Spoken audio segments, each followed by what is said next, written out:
ናይ ኣምላኽናን መድኃኒናን ኢየሱስ ክርስቶስ ረድኡን ሃዋርኡን ካብ ዝኾነ ቅዱስ ይሁዳ ዝተረኽበ ቃል እዙዩ በረኸቱን ጸጋ ረድኤቱን ምስ ኩልና ህዝበ ክርስቲያን ይኹን አሜን። ምኽርን ስምዕታን ንስኻትኩም ግና ኣቶም ፍቁራተይ ነቲ እቶም ሃዋርያት ብጎይታና ኢየሱስ ክርስቶስ ኣቐዲሞም ዝተዛረብዎ ዘክሩ። ንሳቶም ኣብቲ ዳሕራይ ዘመን ብኽፉእ ትምኒቶም ዝምርሑ መላገጽቲ ክትንስኦም እናበሉ ነጊሮምኹም ነበሩ። እዚኣቶም ፍልሊ ዘምፁ ባህራዊ ስምዒቶም ዝምርሑ መንፈስ ቅዱስ ዘይብሎም ሰባት እዮም። ንስኻትኩም ግና ኣቶም ፍቁራተይ በታ ካብ ኩለን ዝተቐደሰት እምነትኩም ንርእስኹም እናሃነጽኩም በመንፈስ ቅዱስ ጸልዩ።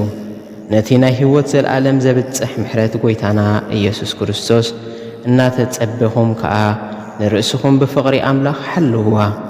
ንገሊኦም ነቶም ዝጠራጠሩ ኣረድእዎም፣ ንገሊኦም ካብ ሓዊ መንጢልኩም ኣናግፍዎም፣ ንገሊኦም ድማ ብትምኒት ሥጋ ዝረኸሰ ኽዳን እናጸላእኹም ንርእስኹም እናፈራህኩም ደንግጽሎም።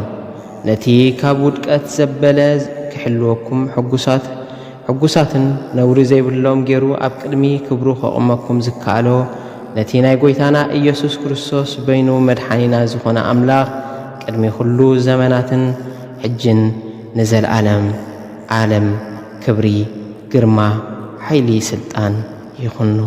አሜን።